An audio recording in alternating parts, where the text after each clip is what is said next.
कहता है आराम के सब संग साथी, जब वक्त पड़ा तब कोई नहीं। यहाँ मतलब के हैं लोग सभी, दुनिया में किसी का कोई नहीं। कवि का कितना सुंदर भाव है। कहता है दुनिया में किसी का कोई नहीं,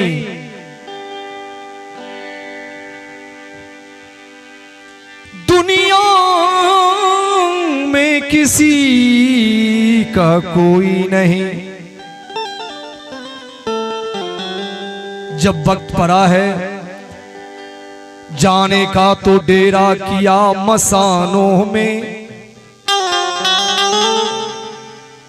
वहां जलने वाले लाखों थे पर जलाने वाला कोई नहीं।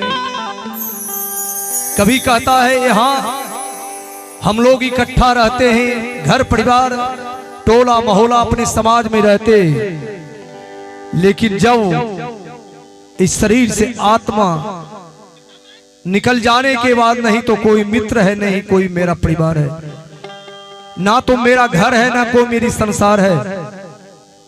और जब यहाँ हम लोग इकट्ठा होते तो हमारे मित्र हैं, हमारे पिता है, हमारी बहन है, हमारी माँ है। हम लोग अपने में अपने को एकत्रित होकर के बहुत घनिष्ठता दोस्ती करते हैं। लेकिन काया रूपी संसार से जब आत्मा निकल जाने के बाद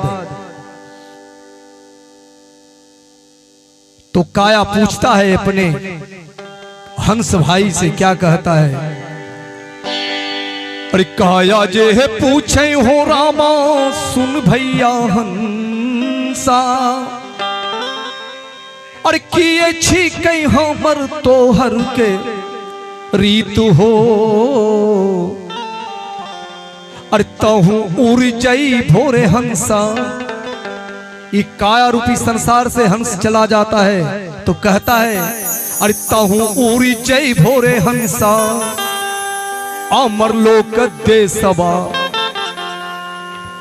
हमहु जरिए होई बई राख हो।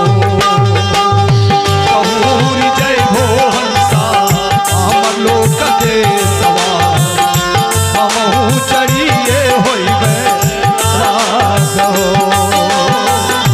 तहूरी जय भो हंसा, अमर लोक देसवा हमहु जरिए होई राख।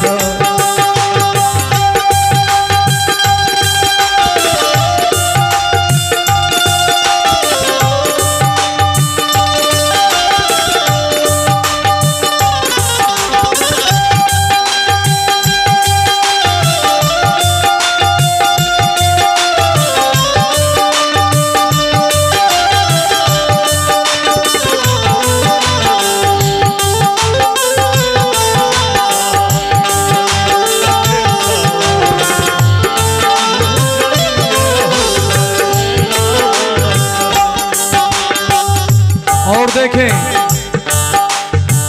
कहूँ चली जे हो हंसा, अमर लोक देसवा हमहु जड़िए हुए राख हो। और जब हम लोग को श्मशान ले जाते हैं, अपने गांव घर के परिवार हमारे बच्चे ले जाते हैं कांधे से कांधे लगा करके, तो हम लोग कैसे जाते हैं और कैसे लेकर के जाता है।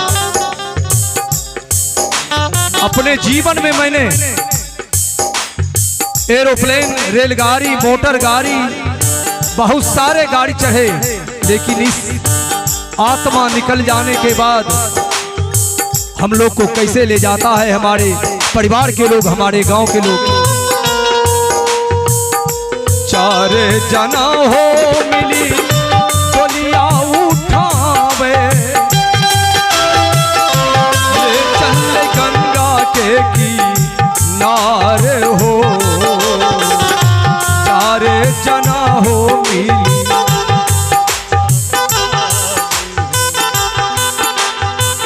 कांचिए बांसा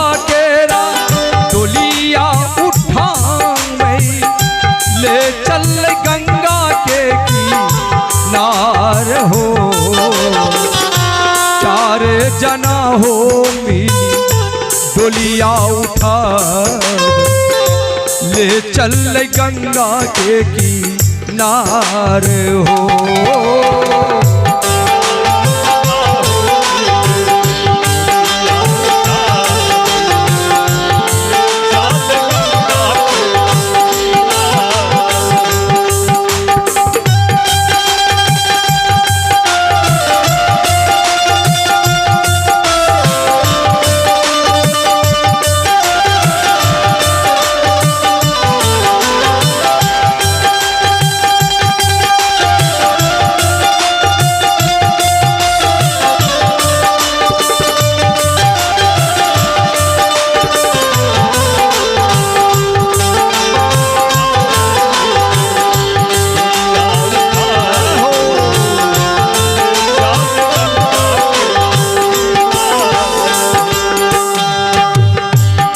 और जब हम लोग गंगा किनारे पहुंच जाते हैं तो हमारे परिवार के लोग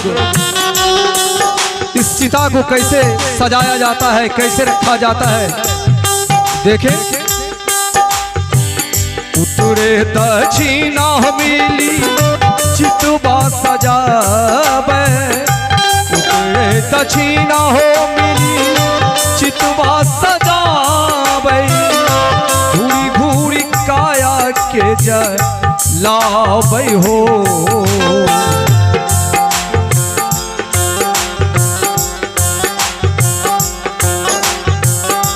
उतरे दक्षिणा हो मिली चितवा सजावे, घूमी घूमी आगिया लगावे हो। मुखिया के जनमल भैले तू समानमा, मुखिया के जनमल भैले तू समानमा, मुहामा में आगिया लगावे हो। मुखिया के जनमल भैले तू समानमा, मुहामा में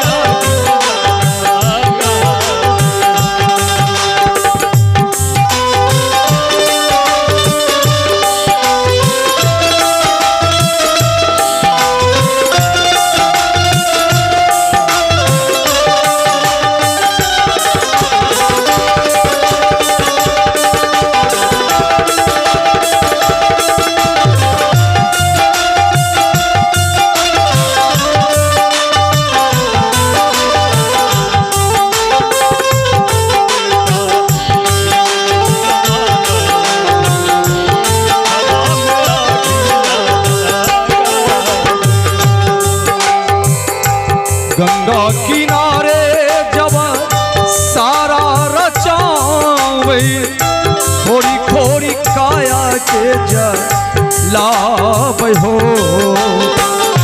काया जड़िए जड़ी राख भैल, काया जड़िए जड़ी राख भैल, गंगा में दिहले साई हो। काया जड़िए जड़ी राख भैल, गंगा में दिहले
परलोक देशवा हमहू जरिए होई